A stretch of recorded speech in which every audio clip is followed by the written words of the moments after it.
This Okay, conference will now be recorded. great. That's good. That's good.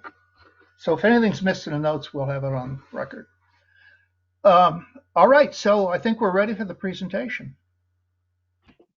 Great, Andrew. Do you want to just bring up the screen if you can? I don't know if Marla has to give you permission.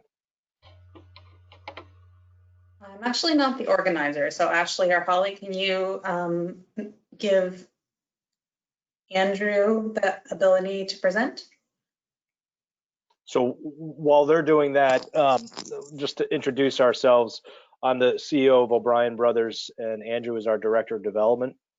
And just to give you guys a little bit of background, the property that we're talking about is the Old Farm Road property, of which O'Brien Brothers, the O'Brien family, and then subsequently O'Brien Brothers as a company has owned the property since, I believe, 1942.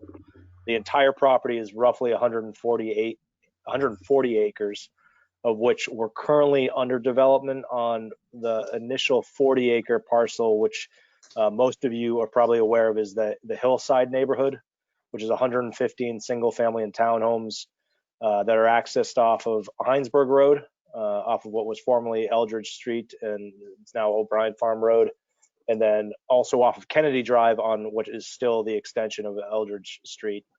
That is both 115 acres of single family and townhomes, but it also has another approximately 12 acres on the north end of it, which is in permitting for a multifamily development project.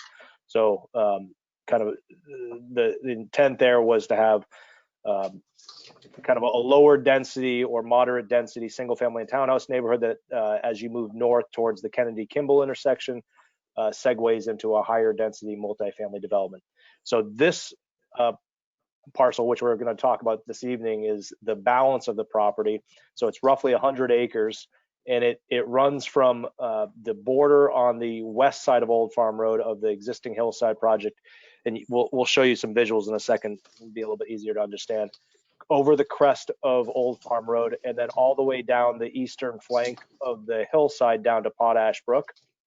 And the intent of the spirit of the whole development is a large mixed use development that has both the continuation of the hillside neighborhood, and what we're currently working as a kind of a working title is Eastview, which again is composed of single family and townhomes.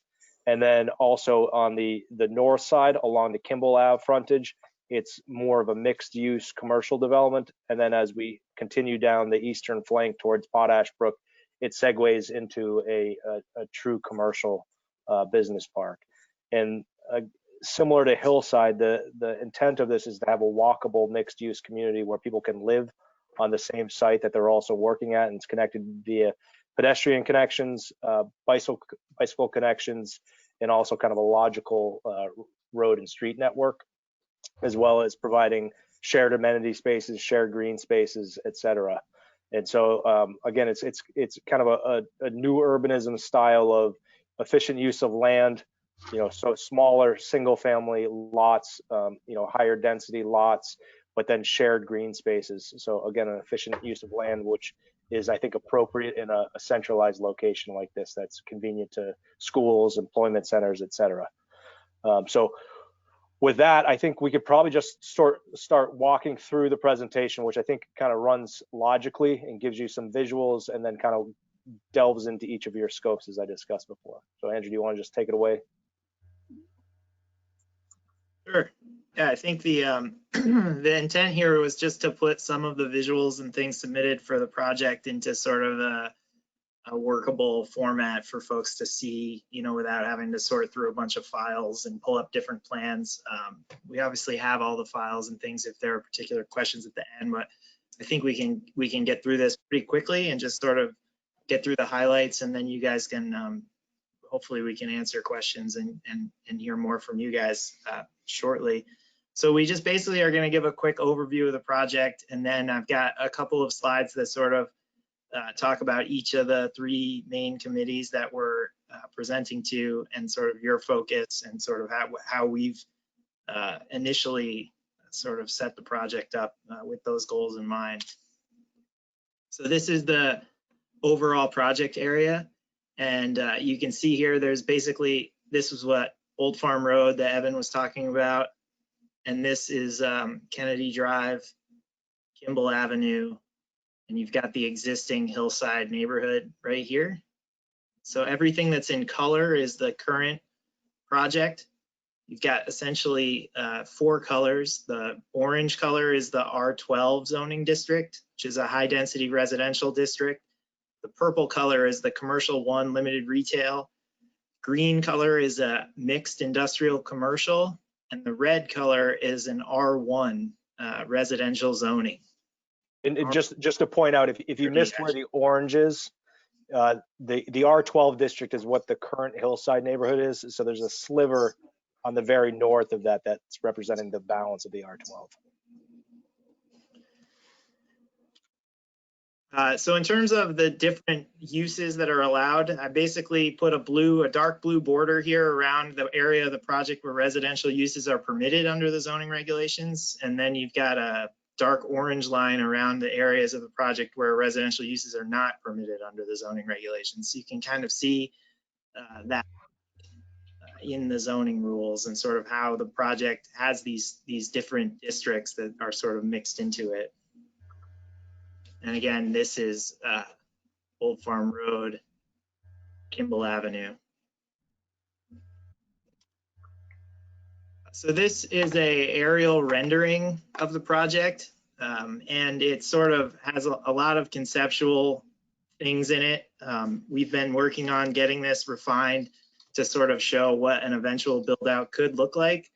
We don't currently have this full build out proposed, and what's currently proposed is specifically what's in orange here.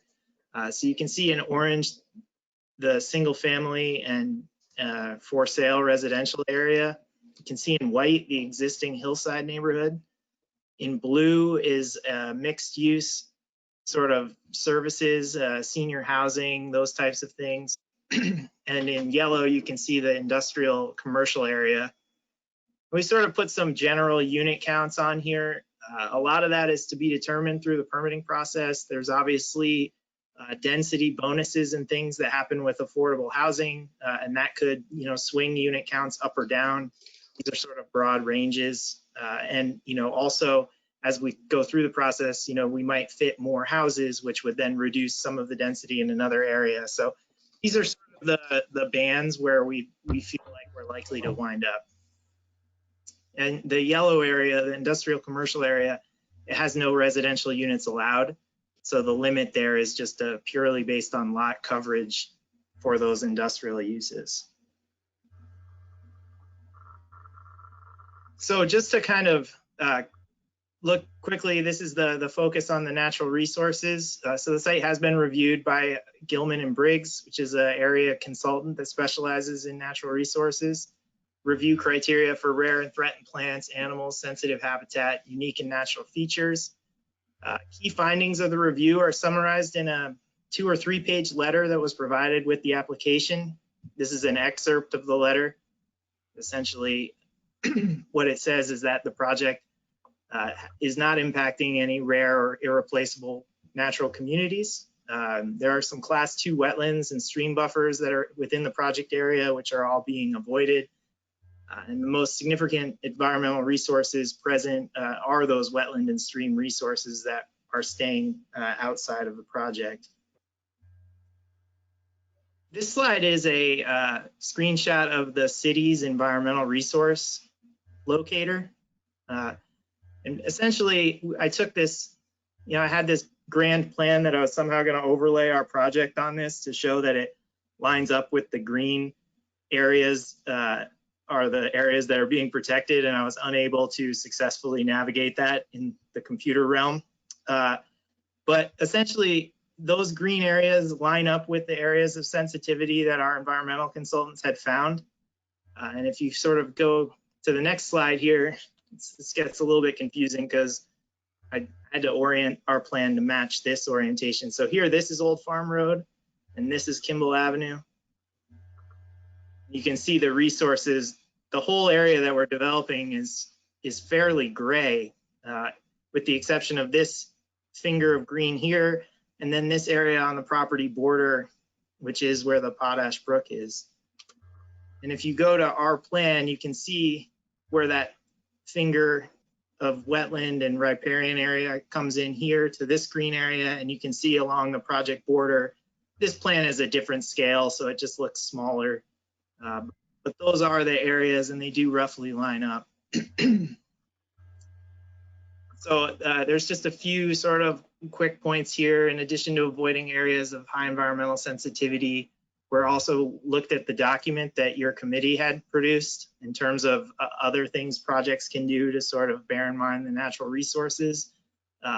Large stands of trees around the riparian area and around Potash Brook are all going to remain. Landscape plans will specify native trees with pollinator value, which was another request of that form. We've actually have two sort of wildlife corridors that we've sort of incorporated into the plan. And you can see those running here, through, and here. And this is this is the Potash Brook corridor. And so there's a big continuous stretch of woods that comes through here and then connects across. And in this area where this large section of woods was going to remain, we've included this is like a pedestrian path, like a walking path. But this whole corridor is remaining intact across from the open fields on the south. The green corridor provided, so the entire residential development now proposed, which is what you're seeing in this area of the blue, is in the R1 district. And so in terms of natural resources, that's a really restrictive district for coverage, 25% overall coverage for a limit, which the project is complying with. In the overall project, approximately 100 acres, 25% will remain as dedicated open space. And another request in your document was reducing setbacks for minimal driveway lengths, and the project is seeking reduced setbacks as well. Andrew, can you just go back to that slide really quickly? So in that blue area, that the residential neighborhood, that's the R1 district, this past fall, so roughly a year ago, the Affordable Housing Committee presented an updated plan to the Planning Commission, which went to the City Council and was ratified this past spring, which did require 10% of for sale single-family homes be affordable, and it gives you a density bonus. So what you're looking at is actually a kind of a hybrid of not only the R1, but the additional density to fulfill the affordable housing, but also some of the density bonus that we were able to achieve. We didn't achieve all of the density bonus, but that's why it looks more dense than the R1 district would normally allow for, because there's affordable housing in there.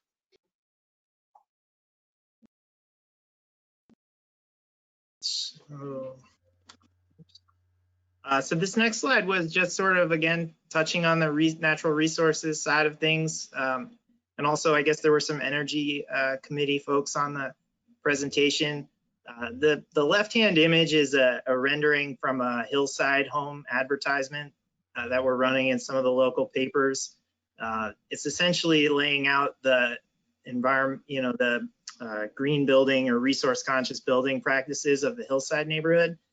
The same practices were planned in Eastview, or in this new neighborhood.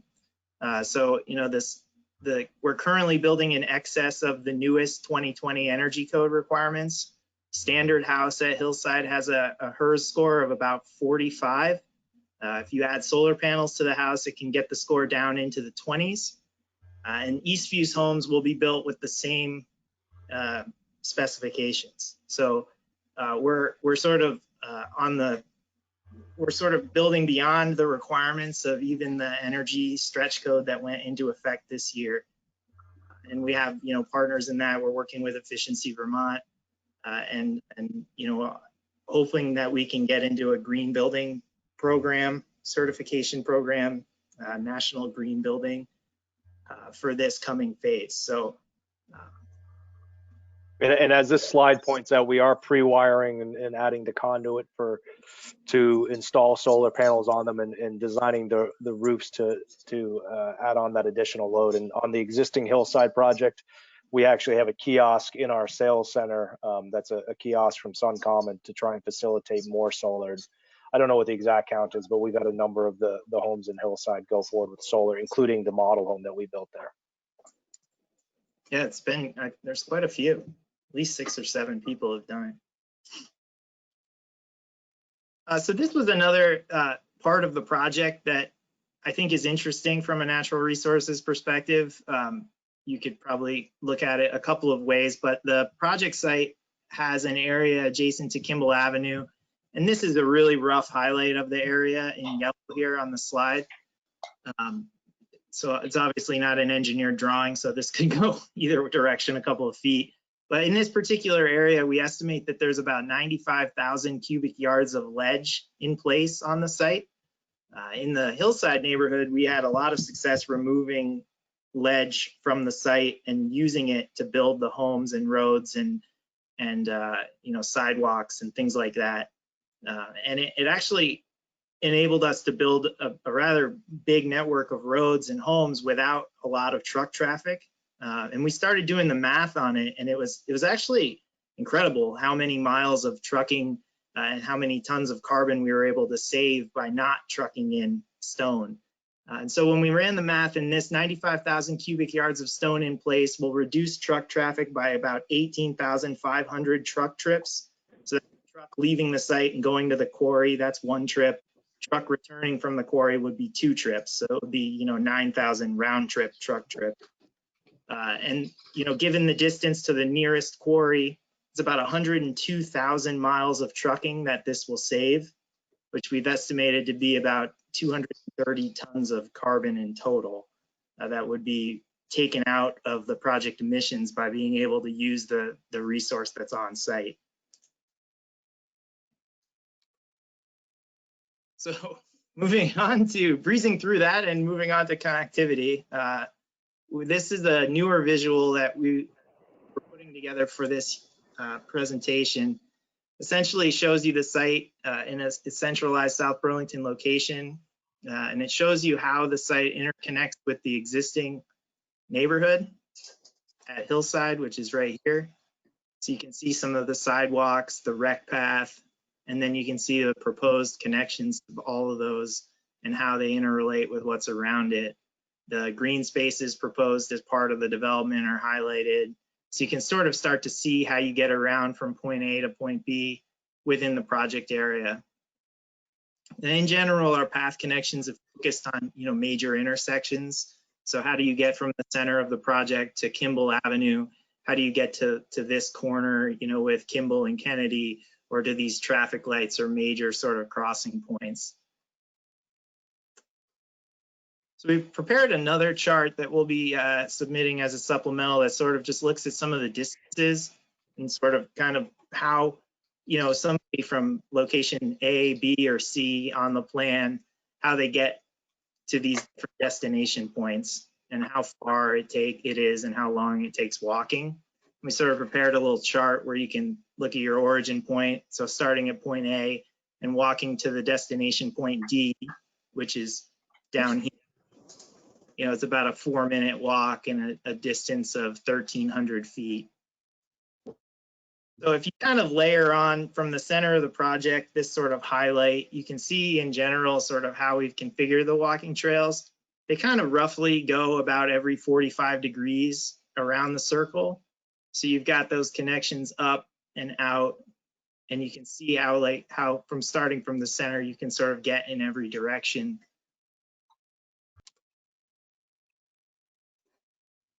So this slide shows you the two, so you can see them popping up here. Those are the 2 existing green spaces from the Hillside development, one of which is a park with play equipment in it. And we're going to be adding, as part of this new plan, 6 additional green spaces, which are popping in here. And you can see this one's a little bit hard to see. Old Farm Road cuts through right here, and there's a large kind of playing field in this location, which is 1, 2, 3, 1, 2, 3, 4, 5, 6. You can see how they're kind of spaced out around the development. This plan is summarizing the different open space areas, and you can see the chart here, summary of open space. The dark green areas are the existing phase 1 hillside development, open spaces, and then these are the newly proposed spaces in the light green. And when we looked at taking out, areas of wetland or natural resources, taking out areas dedicated to stormwater, we came up with a usable, sort of buildable acreage of about 17 acres of open space out of 25 total that are part of the development. And so I think that just demonstrates that there's a good amount of high quality open space dedicated to the project. This is just kind of transitioning into recreation and parks, and it's sort of the same visual with a different focus. So you can see the different park spaces that are proposed. Green spaces feature direct access from planned paths and sidewalks, and we have parking provided at the barn location, which is the existing barn on Old Farm Road. We also have a small parking lot provided at the dog park location, the proposed dog park and playground location. This is the exhibit that we had submitted, which is basically a landscape architect's schematic rendering of the green spaces on the site. And in this scenario, you can see Old Farm Road running here. The road actually continues where the pointer is in this direction currently. And as part of the project, we're proposing to move it down to create a better intersection. And you can see the different green spaces. So this is, I was texting with our engineer, the playing field shown here is about 270 feet by 80 feet, which I think is big enough for, a small, like a youth soccer field, certainly big enough for, comfortably playing, recreationally with friends. It's a little bit short of being able to be a, full-on 100-yard football field, short by about 10 feet. But it's a good size area. And you kind of walk through the different spaces. I think the slides coming up sort of highlight them and show you each one. So this is the existing barn on Old Farm Road, and the historic barn would be preserved as part of the project. So this is just a close-up of the circled area. So you can see the existing barn. This would be a new community room for the neighborhood. We're proposing a community garden. This is a big flat lawn that exists currently on Old Farm Road. If you've ever driven up there, you can see this stand-up is existing. And there's sort of a really nice scenic view that runs through here. And so this is being proposed as an event lawn with a pool for the community. It's a schematic rendering of the addition to the historic barn. So you can see the barn here, and then this would be sort of a new single-story community amenity centered around the pool, changing rooms, sort of a kitchen for, not a real kitchen, but like a catering kitchen where you could have guests over or host an event, Super Bowl party, graduation party, whatever it might be. And so real quickly here, just to interject, this white structure on the kind of the bottom part of that, on that event lawn, that's a tent. That is not, an actual physical structure that would be there permanently. And the intent is to preserve that panoramic view from Old Farm Road looking east to the mountains. And then again, to preserve and kind of have an adaptive reuse of the historic barn there. So we don't have a specific use in mind yet for the barn, other than the original kind of large volume space. So the hayloft, that two-story structure, but we would be preserving it and then taking down that single-story, more newer milking parlor structure, and that's where you would have this breezeway and then this community room. But again, the intent is to keep that kind of iconic barn structure, preserve those views, and then have that as a community space. So this is scooting forward to the next area, which I'd already talked about dimensionally. This is the flattest spot on Old Farm Road. We have been, the site is really fortunate in the sense it's got some great views, and it's sort of unfortunate in the sense that there's not really anywhere flat. The entire site is a hill. It's been challenging to say the least, to sort of figure out housing and put in roads and things that can sort of work with the topography. There are lots of really large cuts and fills being proposed as part of how these roads, begin to work. But this one area is flat, and we thought that we would make use of it as a playing field, somewhere where people could go play soccer. Or there's been a lot of talk at the Hillside neighborhood of people interested in setting up like a seasonal ice skating rink. It could be something that's run by like a local hockey team. It gets put on top of the field. I've seen them get set up and torn down. Maybe there's a couple soccer goals or something out there, but we haven't really programmed that space other than to say that we're going to make it as big and flat of a lawn as we can, to allow for whatever, people think is best. This area at the intersection of the existing project, multifamily buildings that Evan was talking about earlier, and the new project, is sort of, a little bit of an odd shaped lot, but it actually sets itself up really nicely as a sort of welcoming park for the neighborhood as you're coming up the road to have a nice open green space. In talking with some folks at the staff, we had moved what we were showing as a natural playground in this location. We're tentatively moving it over to this park, and it would be located on this sort of hillside. We've got some kind of character images of what we were thinking. It would be essentially, some of these like big logs and different climbing rocks and things like that. Sort of our landscape architect could speak to it more, but these are a good reference of sort of the character of what we were thinking for this hillside. This is actually a fairly interesting open space in the project. It's acting as a connection, so you can see a walking path where my pointer is. So you're coming up from hillside in this location and in this location, and those paths you can come down this way, or if you're coming up here, you would come around the sidewalk and cross through this open space, which is sort of kind of a backyard for some of the homes. We're really trying to make that into something unique. And this was kind of a concept the landscape architect came up with, where you'd sort of have a walking path and you'd use some different mounds and rocks and sort of earth sculpture to sort of create a unique space that you would landscape through to really kind of create privacy for the homes and for the people walking, and also sort of something interesting to get from point A to point B. And just again, another interjection here, just so people aren't curious. So in the middle of the plan here, you have this rectangle that's to the left of the highlighted oval there.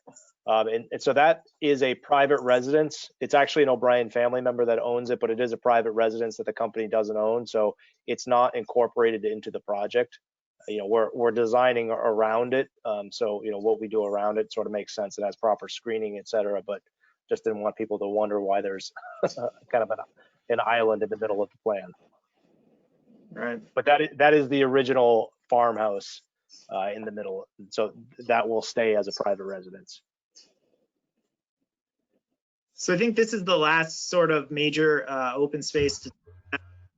This is the largest open space in the plan. And it contains a dog park that we've tentatively penciled in for here, where you can see the yellow trapezoid kind of appearing. I think it's just over an acre, proposed to be fenced in. There's a parking lot here with a few parking spaces. I believe this road is intended to have some parallel parking on it as well. So there would be parking for folks who are driving in who might want to use the dog park. Also, most folks who are in the neighborhood would just be able to walk down to it. So that's proposed in that location. And then where the purple line just appeared is sort of one of these fitness loop ideas where you see, I think the Burlington waterfront has one. I've seen one in Massachusetts. You have these little stations, fitness stations along the way where there might be a pull-up bar or a log or something that kids can jump from one to the other on. Here's the kind of character image from one of our submissions of what that might look like. Basically like a stone dust kind of landing and then some sort of fitness equipment on top of it. This location as well is the location of a planned playground for the neighborhood. So here you can see the sort of younger playground equipment that is being proposed. So you've got one play structure with a few slides, and then 4 swings for, toddlers, babies. And then next to it on the adjacent pad is a larger play structure for your, 2 to 6-year-olds with full-size swing set, 4 swings as well. So both of these playgrounds would be proposed as part of the project. And those are sized, we believe sufficiently for not only the neighborhood, but also for the commercial, apartments and mixed use users in that area. And that sums it up. So I've, as promised, tried to get through that quickly. It was probably too much for anybody to remember, but just wanted to kind of have that overview and then circle back with you guys. So Ray, how would you like to manage this? Do we want to just take individual questions or? Well, there were a bunch of chat questions. You might go after those first, if you haven't already answered most of them. Oh, I haven't even looked at that actually. Okay. You guys are more used to so I this guess format than us. Larry asked about the parcel in the middle, so I think I answered that. Thanks, Donna, for that. Yeah, and actually, the reusing of the on-site ledge has worked really well at Hillside, and I think it's really been proven out by the scale of that project and how much large truck traffic, industrial traffic we've kept off the roads, which again reduces carbon emissions. It reduces the wear and tear on the roads, and it reduces additional congestion, which creates more idling. I have a question. The green spaces that you're proposing, the playgrounds and so on, are they going to be maintained by the city or by the development, and access to the public? I think the intent from our side is that with the exception of the barn amenity, which would be private and specific to the community because that's a pretty substantial investment and it would have to be subsidized by HOA dues.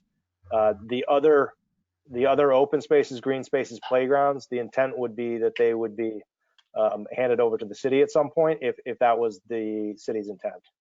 So we would put the infrastructure and get to them to the point that they could be handed over, after putting in the playground equipment in. It's the same intent that we did on the Hillside Park, where you have that kind of formal park with the playground structure, which the developer currently owns, but the intent is to gift it to the city. So these would be available to, for instance, if people like this dog park better, they could go to this dog park rather than the one that's being proposed at Wheeler. That's correct. Yep. Okay. And same with the pedestrian networks, et cetera, and the workout Right. Yeah. stations. Yeah. Yeah, I think this area would probably also remain with the HOA. I don't, certainly I think people would walk on the path. I don't think that underlying land would. I think this parcel and this parcel would stay owned by the HOA. Yeah, I think that's a good point because it is between houses. But in no way, shape, or form would people be told to not use that pedestrian network if they wanted to walk on it. But from a maintenance standpoint, the HOA would take care of it. So Marla, you had a question on. Sorry, I'm just going down in order. The different colors on the connectivity slide. Andrew, do you want to go back to that connectivity slide?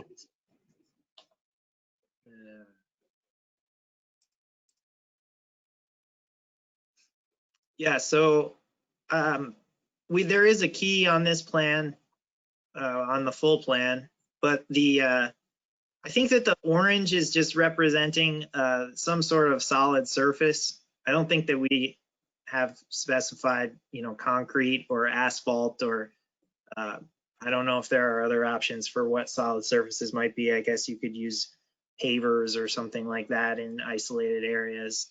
But they're meant to be a solid surface walking path, something that is not gravel or dirt or unimproved.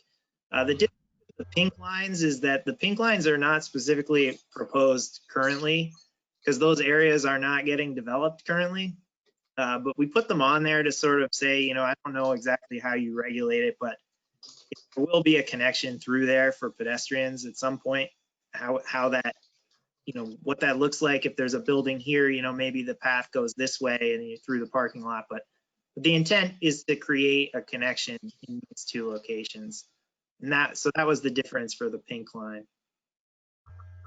Green line is unimproved or, you know, not solid surface. So like it could be gravel, could be wood chip in certain locations, stone dust, but it wouldn't be necessarily paved. So like this existing hillside path is a gravel walking path. And the blue lines are sidewalks, and the red dotted lines and solid line. The red dotted lines are existing rec paths, and the solid lines proposed rec path. So when we had met with you guys in the spring, we talked about adding this connection for the rec path along Kimball, and we did put that in the project further to that recommendation. I like the addition of the trail with the stations on it. And you're proposing that the development would install those and that they would be available also to the public, is that right? That's correct. Okay. I like that kind of concept very much. And I like the inclusion of and natural kinds of playground areas. Great. And the stand of trees, that is an existing stand of trees, is that correct? Yes, which there was a space that had quite a bit of like tree. Oh, right. Yeah, you can kind of see the trees on this plan. So that in this area is part of the open space. You can see the really faint lot line right here. And so all of these existing trees would be preserved because they surround that wetland. And so this whole dog park would be framed in with that mature landscaping on the backside. And the only community garden is around by the barn, is that right? Yeah, for a community garden is by the barn. Yes. And the pool and that private space. That's currently what we're showing for this. What we have said to our residents at Hillside, so we have a number of community gardens, but then we also allow, you know, your own private garden in your single family or townhome as well. Yeah. So this large community garden in front of the barn, you know, that could be managed by residents, but it's also highly likely that we would be looking for a community organization. I know that there's at least one locally that you know grows vegetables and then donates them to the local public schools. That, you know, they might be enlisted to work on that. So it's basically a large community garden that could be for a variety of purposes.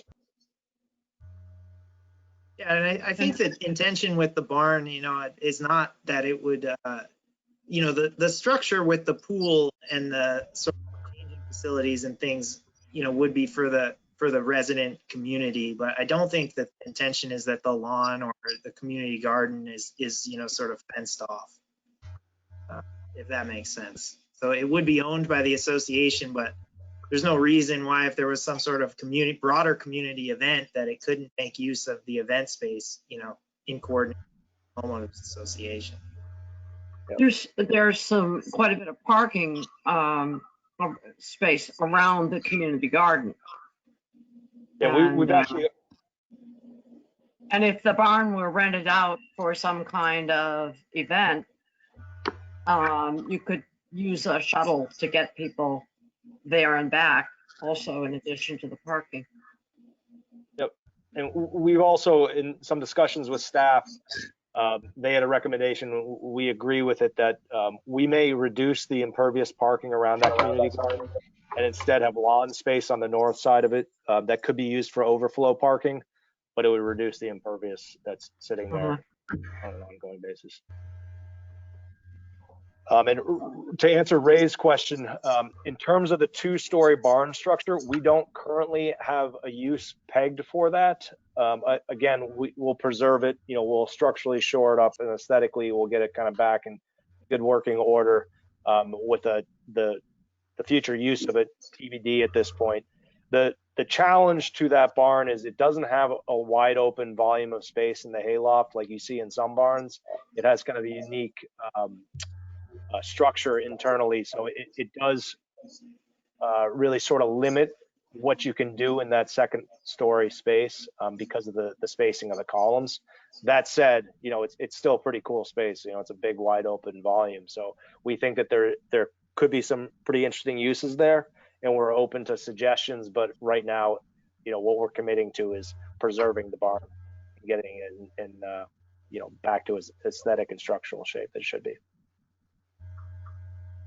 And then Nick, you had asked a question about the Old Farm Road bike and ped amenities, bike facilities, crossings, etc.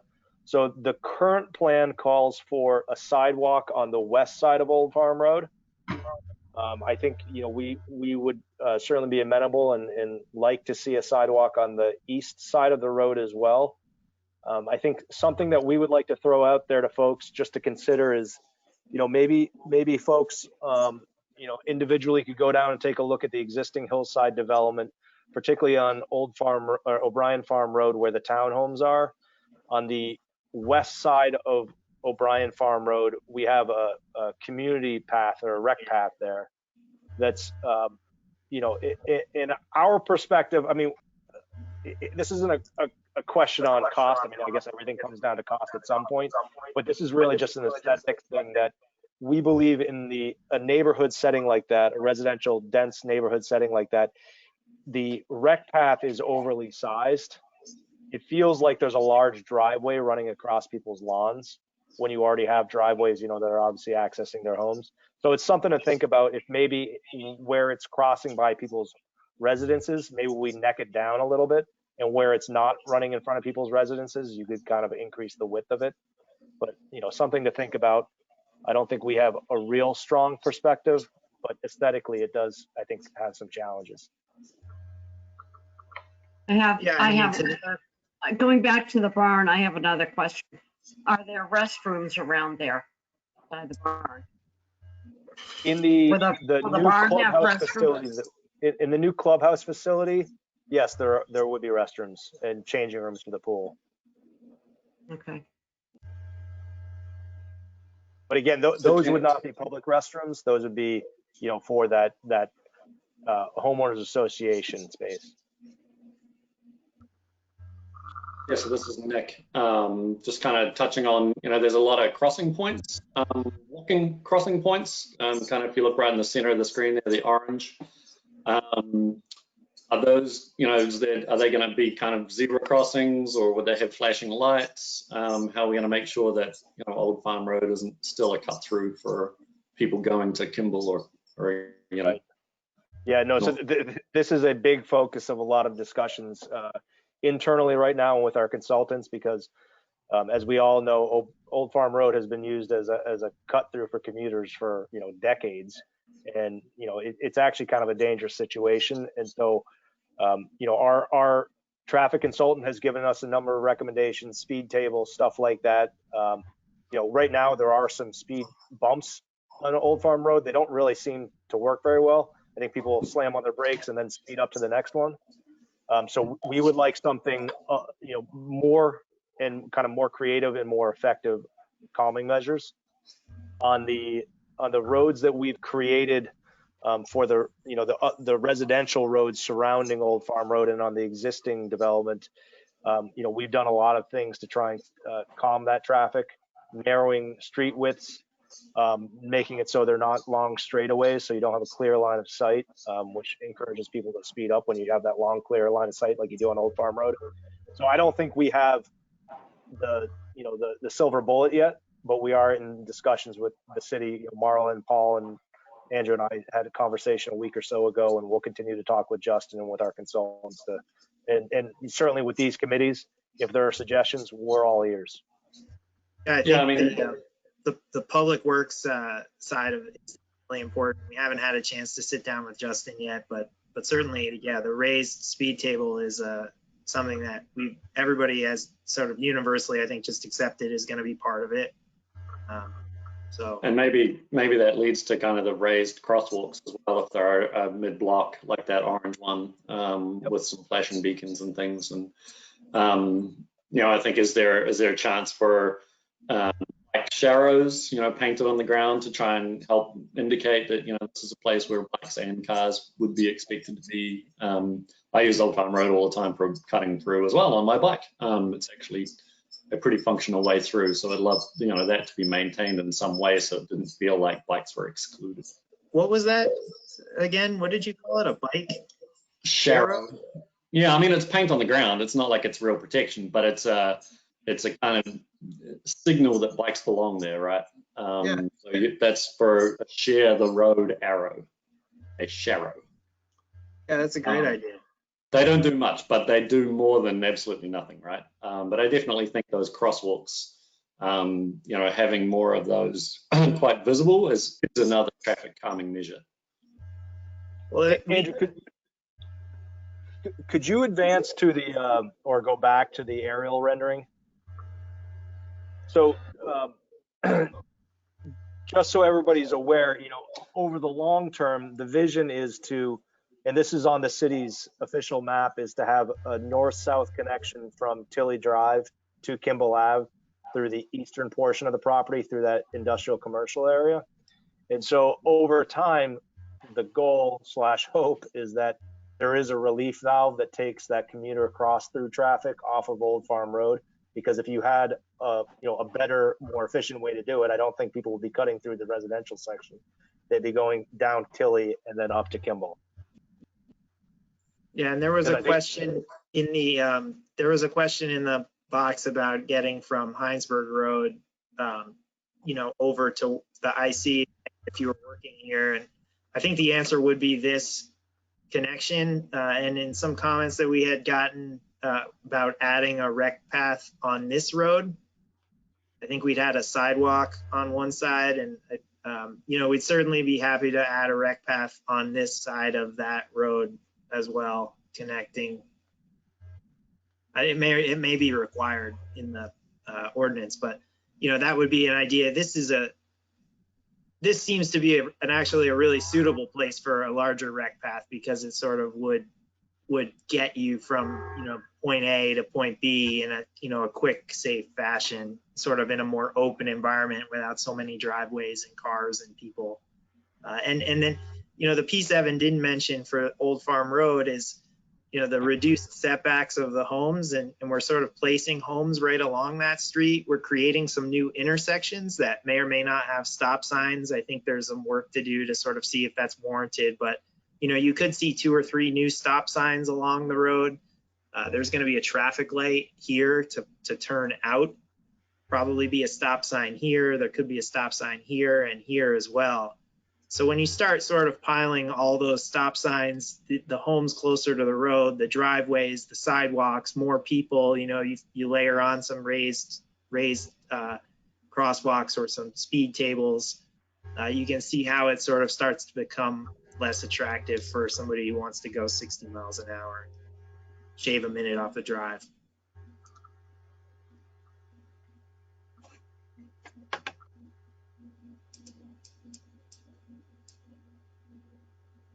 Any other kind of initial reactions? We realize it's kind of a lot to digest in a short period of time.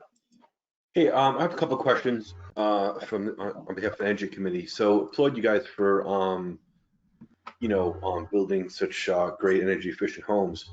I guess the Vermont updated its residential stretch code as of September 1, 2020. So I assume you guys will be building to that new standard, the September 1 standard. Is that right? Yep, and we actually, on the existing hillside neighborhood, we got in front of that. So we started building to that new code well in advance of the September 1 deadline. Awesome. Oh, that's great. And then you mentioned solar. So are you going to try and orient, the buildings so that they can take advantage of solar? Do you have a sense of like how many of the buildings, like how many of the roof lines would actually, be such that there would be good solar potential? So at this stage, we haven't really looked into that as much. On the hillside development, a little bit further along in the process, we connected with Sun Common, who helped us on that, and so they gave us kind of a range of the homes that would be better suited for it, and then the ones that would be a little bit less suited for it. But in generally speaking, a lot of these homes are the same models that we used on the hillside development. We're going to have a lot of new models, and so we should have roughly, I would imagine, kind of the same capacity that we had on the hillside development, because we're still running essentially at that same north-south configuration on the road network.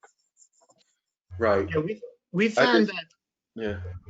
we found at Hillside that that the homes being oriented sort of with the roads running north to south, so the homes are sort of oriented east to west. That has worked out pretty well for solar, because there's a lot of southwest exposure on the homes, and so most of the homes have oriented and been able to get functioning or systems that sort of pencil out, and we've been seeing that because people are putting them on their homes. So That sounds great.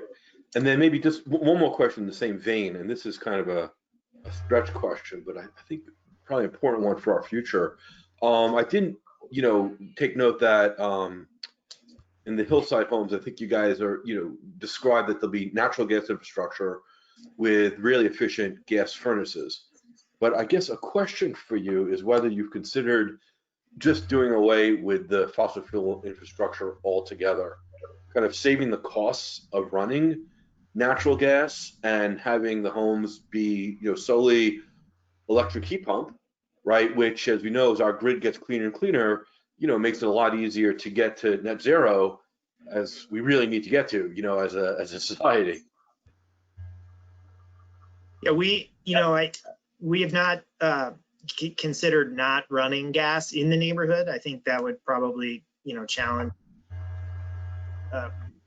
for some folks to sort of comprehend, but we absolutely have offered and will continue to offer those heat pump alternatives to everybody who's building a home with us. So I think we have a few people who, maybe it's just one person who went that direction at Hillside already, and I think they're intending to put solar on the home, but we do offer heat pump furnaces, and we offer all of those alternatives. Yeah. Efficiency I guess I would challenge you guys to pencil it out. I mean, there's lots of studies that show, the cost savings of just not running all that gas infrastructure means that, over medium term, certainly long term, it's cheaper to just save it. You've got good induction, stoves, you've got really efficient heat pumps. You don't really need the natural gas, and there's a lot of cost to bringing that gas infrastructure in.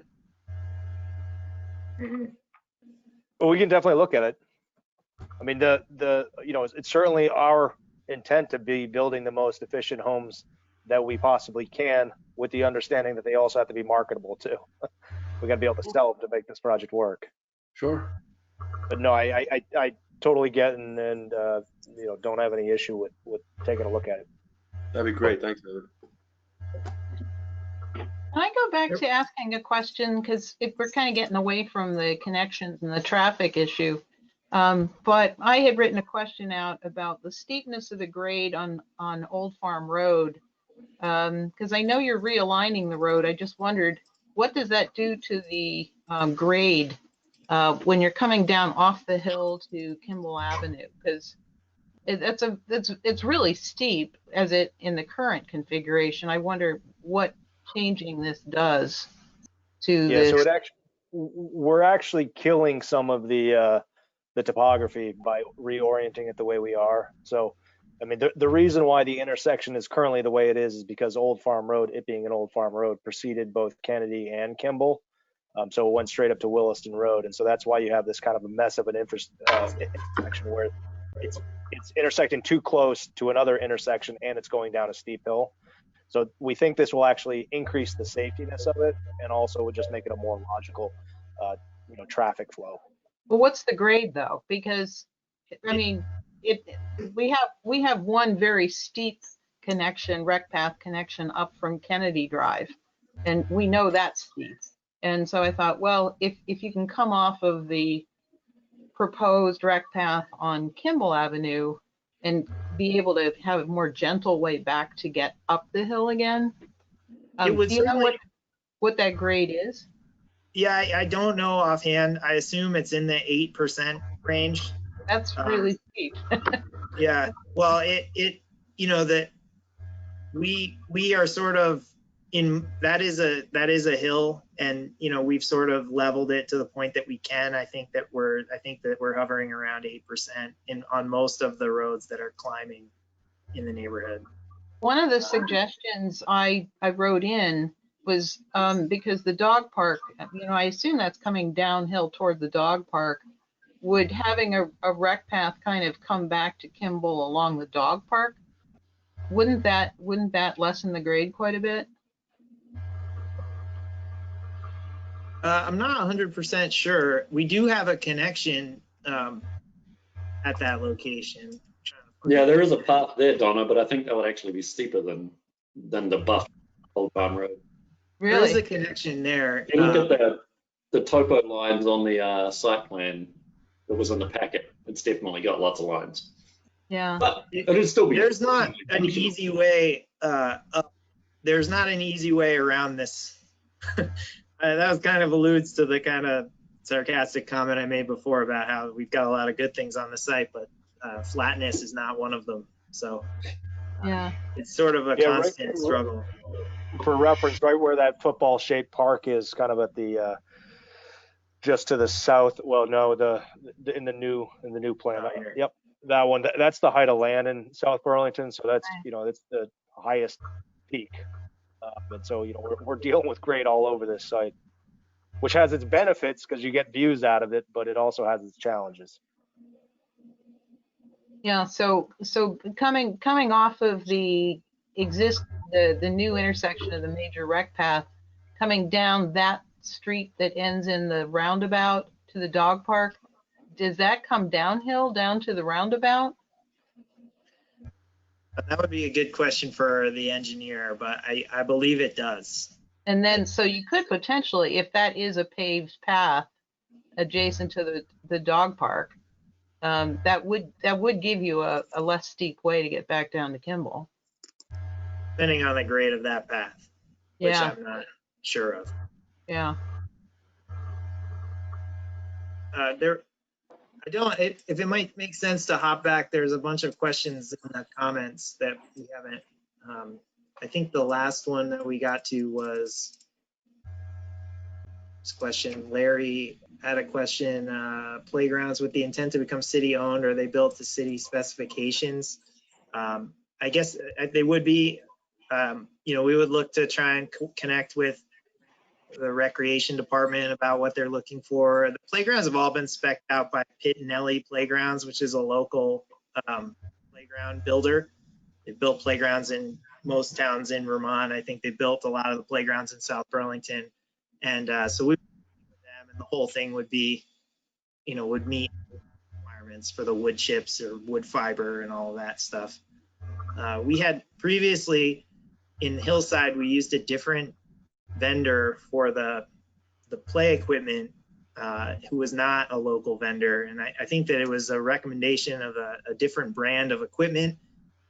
And we had gone a different direction this time, choosing to work with somebody locally who sort of could provide some better service, we hoped, on that.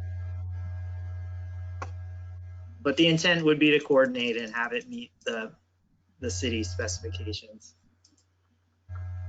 So there's a question on the pedestrian connection to Tilly Drive area in the new market it's currently under construction down there.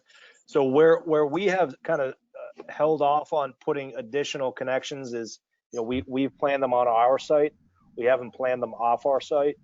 And our understanding is that the city has kind of held off for a number of years on making kind of the necessary improvements to Old Farm Road. I hope I'm not kind of speaking out of school here, or I hope I'm speaking correctly, because they anticipated that there was going to be work that was done as part of this project.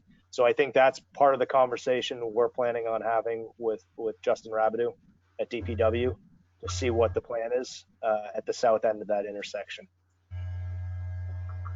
So I don't think we have a set answer to provide on that front. Certainly there would be a connection eventually through our project. Yep. Intersections, crosswalk signals, additional lanes, realignment of Old Farm Road. I think that kind of comes down to a little bit of the conversation that we had earlier about, the traffic calming measures, bike lanes, how that's oriented. And I think that's a collaborative discussion between us and the city that then we'll probably circle back around with you guys to get your take on it. I mean, is there a general feeling of what you would like that road to look like?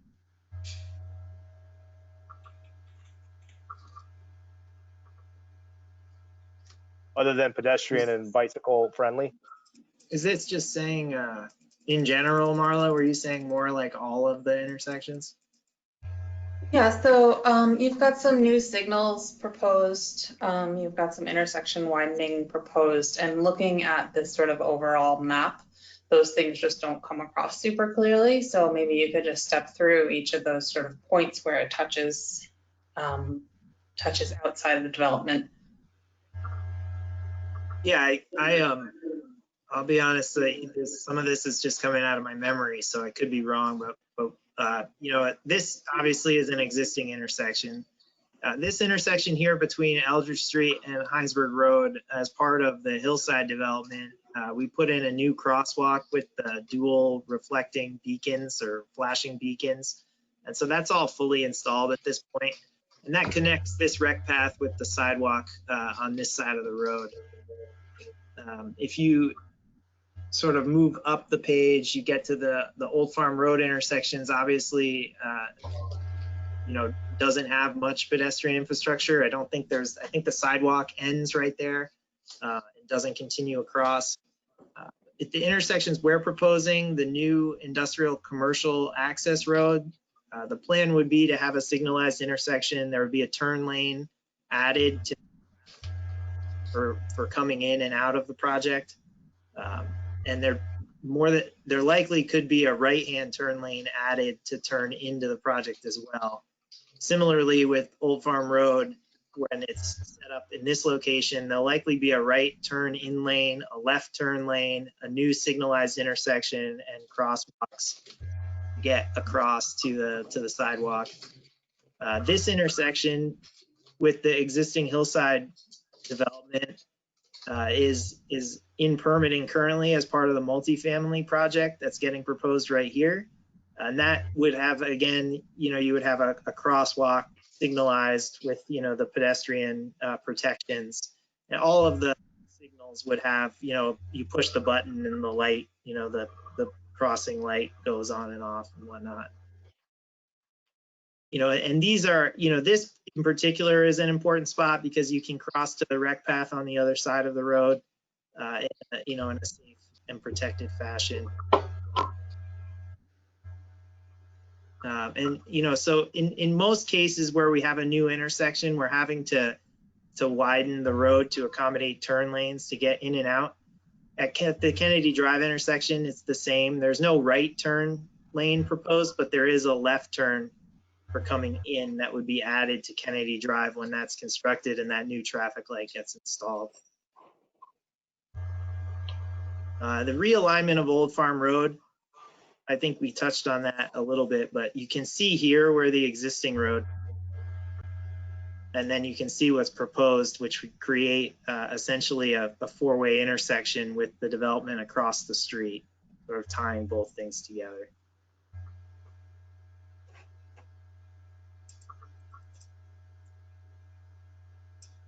So this is the steepness of grade question, which I think we already touched on. We can get more information. There's some, in the packet, there's some civil drawings with regard to the grade.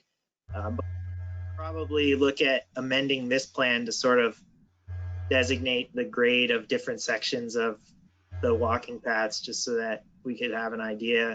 If that's helpful. What we could put like a 8% here, 3% here, or whatever. Just try and find a way to create a visual that sort of indicates that.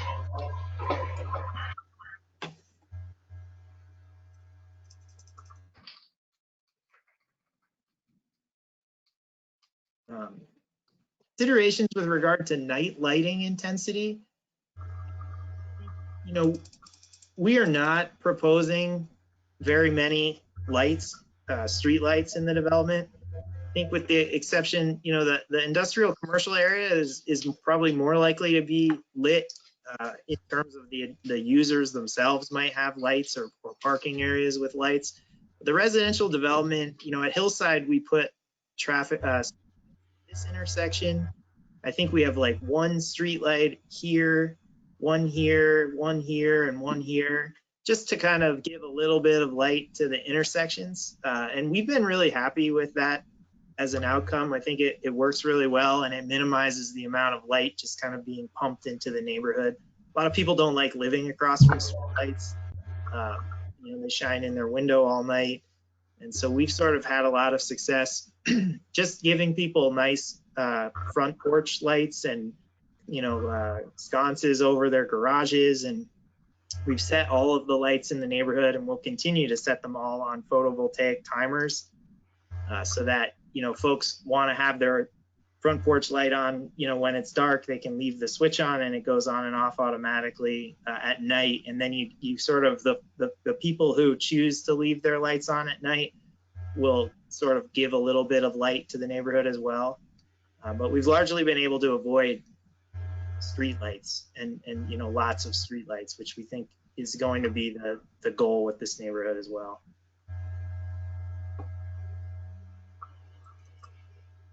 We don't, to answer the next question, we don't have any proposed business uses yet.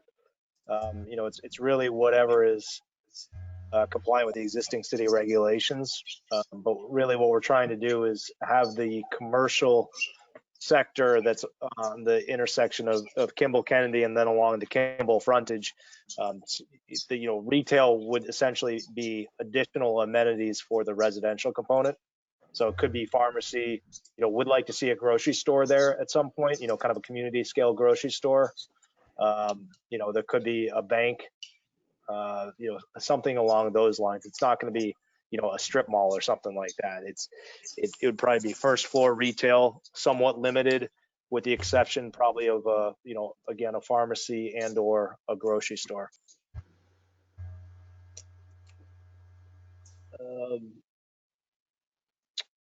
Let's see.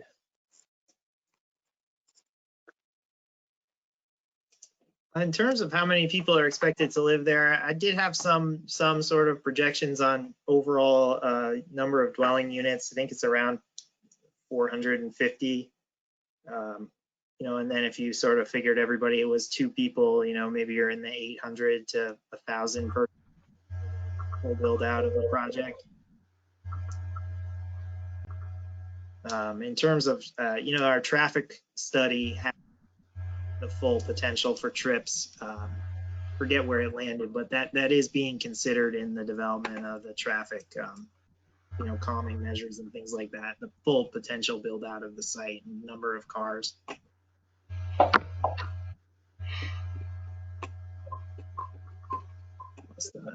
Tree removal, Andrew, did have Krebs and Lansing Yeah, put that together? This plan sort of shows it best.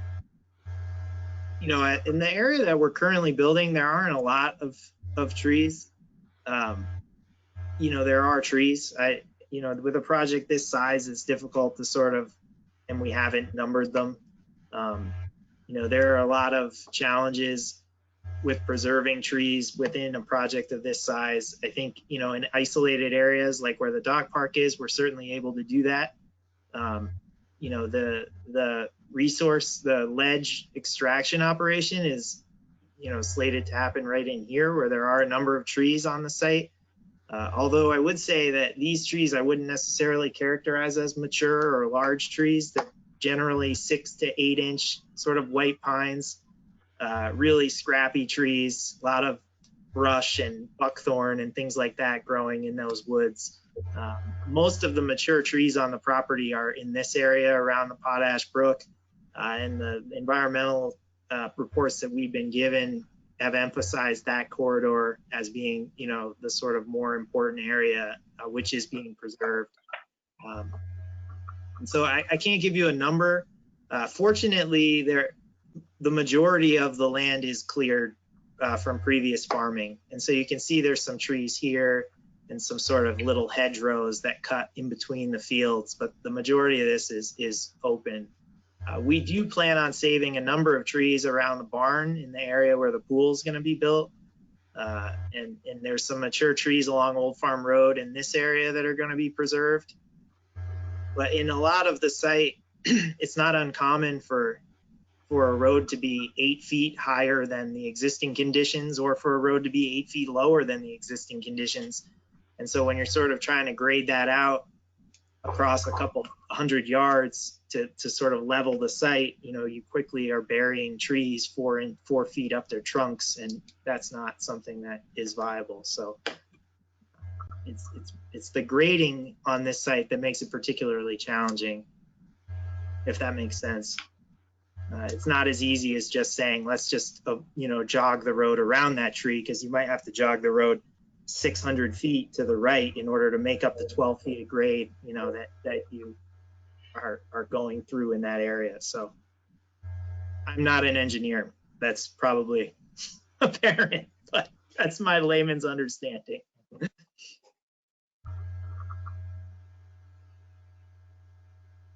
We'll definitely take a look at that bicycle access ramp. I'm not familiar with that, but we'll take a look back. Discuss the natural gas. The 240 volt, I think that we are definitely open to that, Andrew. We had actually, a few years ago, had those discussions with GMP about installing the power walls. And, you know, for whatever reason, they kind of trailed off on it. You know, shame on us for not having followed up on it, but yeah, we're totally open to that discussion. Yeah, look, the power wall is even the next step, but just running the 240 volt lines is like, you know, because it's hard sometimes to bring the electrician in to backfill that when it's not in place in the first instance, and then having that there, you know, is really makes it a lot easier for someone to take that electric car and plug it in, right? Yep.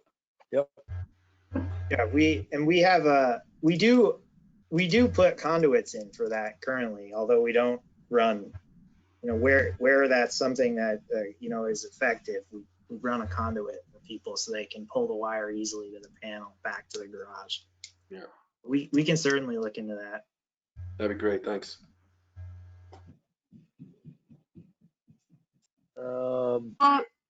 How would you suggest that we proceed from here? From this point, do these ideas go back to the respective committees and the committees do a report, or as a sense of the next steps? So I can answer that, Jennifer. This is Marla. Sorry, I'll turn on my camera.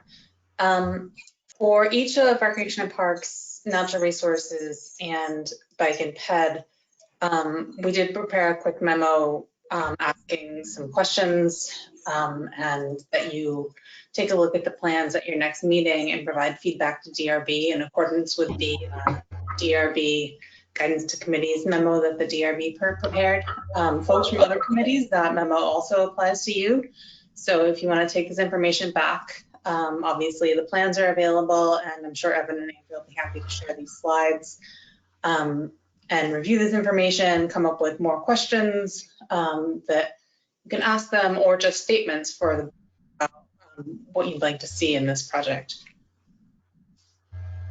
In terms of schedule, the board will likely be hearing this application in the middle of January. So if you could get your comments to me by the first week of January, I can incorporate them into our packet. Okay, thank you. Well, so presenters, do you feel you've completed your presentation? I think so. I mean, there's still a couple, a handful more comments, but I think a lot of the stuff we've sort of covered. So I mean, Covered, if someone's got right? a pressing question, we can answer one or two more, or we can just provide the slides to you and you can provide commentary. Yeah, we've been sent some files, and I've downloaded those files, just the ones I thought were the ones that were the critical ones, and that was the overall master plan, and then the bird's eye view of an artist's conception of what it would look like. Between those two, I pretty much understood what was going on. So I think maybe if you just emailed those two files to folks, I've already emailed to all of the NRCC committee people this morning, and I think that would be sufficient. I think that's what is meant by slides in this circumstance. We can share this PowerPoint presentation as well. I'll just get it to Marla. I'm not sure if sometimes these are too big to email, so we can sort that out and somehow get it to you guys one way or the other as well. So there's some new visuals in here that make the conversation a little bit easier than some of the plans submitted. So Okay. happy to share that. And then one question I do think we should answer. We are not proposing to connect the rec path on Kimball Avenue with the community drive rec path. So that is the lines connecting is just that's just an error. Come on. There That was so there is a hopeful. large Those ravine connection there with dots. Rook. running. And, Okay. Make that sure you is- get it as close as you can so we can put the shortest bridge in. we are happy to get it as close as we can possibly get it, and I think the folks at the city will have a much easier time getting that permitted than we will. Maybe we could repurpose the Muddy Brook one when the permanent one finally goes in there. We could have some kind of a rope bridge or something across, like a suspension, like they did in Shelburne. Hey Andrew, this is Jean. I wrote the question about pollinators. I think I heard you talk about it at the beginning of the presentation. I didn't hear about them after. Can you show where and how the pollinator space are going to be located? Yeah, so I'm sure that I can eventually. Currently, we have not done the full landscape plans for the project. So those are a requirement of the final plat submission. And we're currently at the preliminary plat level. And so our intention was to provide the landscape architect. We're working with Wagner Hodgson Landscape Architecture in Burlington. And we would just provide them with the feedback of using pollinators, through, in accordance with your guideline. And they would specify those, throughout the project. So there's quite a large landscape requirement as part of the project. I think in the city it's like 1% of the project cost, which for the 130 houses proposed is a fairly large number. So we would intend to use that, to sort of ensure that the got planted. So I have a Final plat I'll have. comment. I have a comment and a question. And that's that in many developments, there may have been an initial management plan for the landscaping, but as the years go by, sometimes they don't live up to those. And I don't see where you can, I'm not sure how that can be resolved. Is there a way that you can see that when you pass this on to residents, that there's some way to ensure the management plan continues to be adhered to? I don't know that we Landscape- can, because it's Landscape management. the homeowners association, it's, they vote on how they want to maintain things unless it's a permit condition that lives on. And so that would be, I guess, a permit condition that could potentially be a requirement by the city. But I don't know how long those permit conditions live on. Okay. So I think that's a question for Marla. Yeah, I think It's a tough question, but could you guys please keep in the back of your mind as you go through this to see if there is some way that you think you can make that happen? Is there something specific you're referring to though? Landscape management plans, yeah. Everything grows up the way you guys started it. Landscape meaning bushes, grass, whatever. If you've got a pollinator garden, pretty soon it's grown in from both sides with weeds and I see what so you're on. saying. I think we can work on that, and we can have a discussion with our attorneys to see what they think is viable to write into some sort of covenants. Yeah, I live in a homeowner association that's pretty strict, and it's written right in. Certain things are written right into the covenants. I think they're draconian, but I signed a contract with the homeowner association, so I have to live to those. So I've seen that in operation here, but it is, and some of it has to do with landscape without stating so directly. Well, let me correct that. It's pretty directly stated about landscaping. So I know it is possible, but I think maybe we as a Natural Resources Committee could also investigate it from the city side in the permitting. Okay, it's enough of that. Thank you. yeah, no, that's, I mean, that, I think that's a great point. I'm sure we can incorporate something in there about the maintenance of the landscaping plans. I would imagine that that is a permanent condition at any rate, maintaining the plans in compliance with what's submitted. So Thank you. I've had a question that hasn't been addressed yet about the 10 houses that have driveways coming off of Old Farm Road. I understand how that could have a traffic calming effect, but I also understand how it could have a rather cataclysmic effect if people don't slow down on that road. And it does change the nature of the road quite a bit to have those 10 houses with driveways. Can you comment about what your thinking is about, you know, is that even smart to have that many driveways coming off of a city road at this point? You know, a pretty major, you know, it's not a, I mean, it's a cut through. It's a cut through, and it seems like either it could be dangerous or it could, you know, if the road's properly designed, really change the character of the road quite a bit. So the short answer is yes, we have looked at this a variety of different ways, and we're continuing to look at it in different ways. There are some challenges on this road. I mean, for one, the character of the road is being changed dramatically. So, you know, there's no way around that. It's not going to be the old farm road that we all know now, which I think is a good thing. You know, we've looked at doing rear loaded garages, so they're accessed by an alley. We do have challenges based on the zoning district that we're in. The R1 district has very specific and very limited lot coverage requirements. And by virtue of the, you know, Marla will probably push back on this, but by virtue of the affordable housing requirement that came into play this spring, which required us to make 10% of the units affordable, which means we're building them at a loss. And to offset that loss, they gave a density bonus, which again, as I said earlier, we were not able to achieve that full density bonus. So we are building those affordable housing units mostly at a loss. And we're still limited by those coverage ratios. So we cannot add an alley on the back of those homes without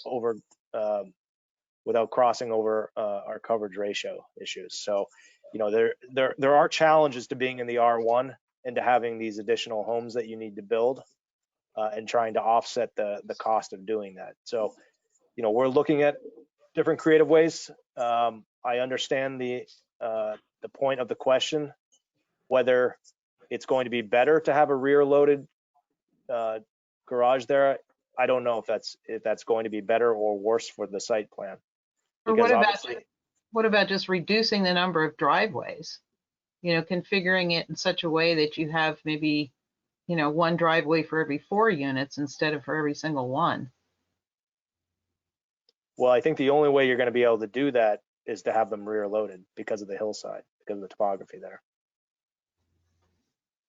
So you end up with an alley configuration. And I think having driveways onto there will make it more of a residential street instead of making it feel like an arterial. And so Right. It will may. actually slow cars down. Yes, it might be dangerous backing out of your driveway, but hopefully everyone's driving slow anyway because there's driveways everywhere.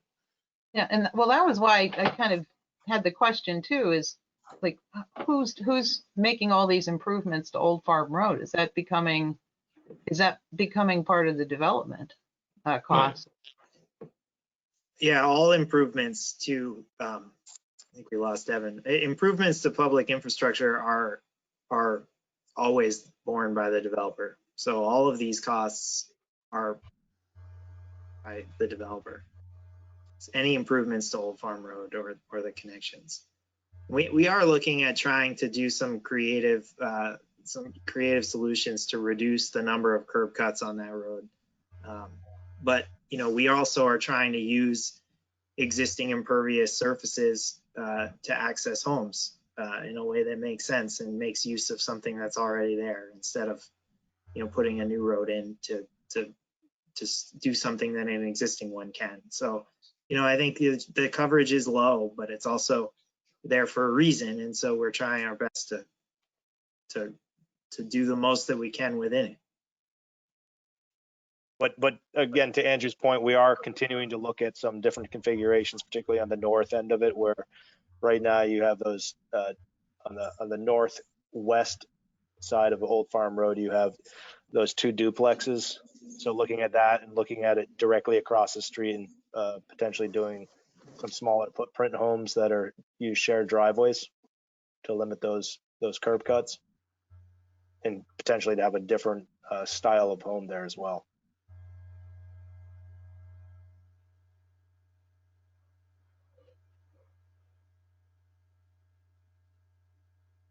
Thanks for going over all this with us. Yeah, well, thank you for your time. There's a lot of folks on the call that are volunteering their time, so we appreciate that. I thought it was a very good presentation. I'm pleased with it.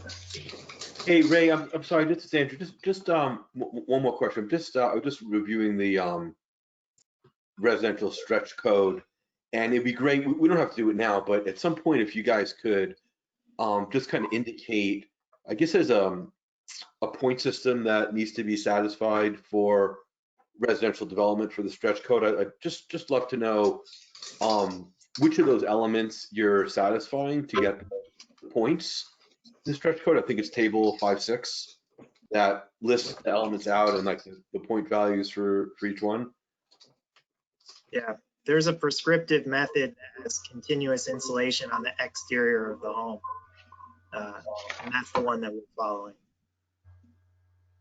Yeah, I know, right. That's insulation. There's like a separate table which talks about kind of solar and what I mentioned, heating and cooling, natural gas versus electric, and how the hot water, whether it's electric or gas. It's table 5.6.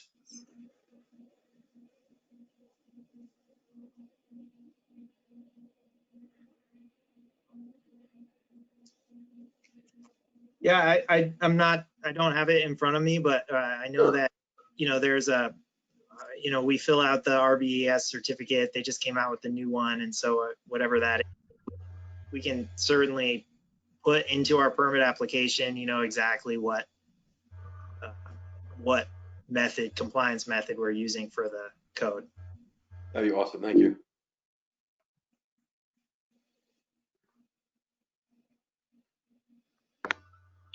Well, so are there any more questions? We've kind of played out all the questions. Well, do we have to vote to adjourn?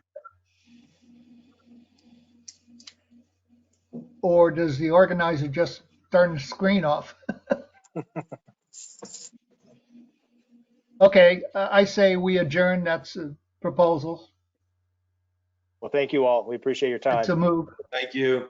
Thank you very much. Good job. Thank you. Thank you. Take care. Thank you. Thanks, everyone.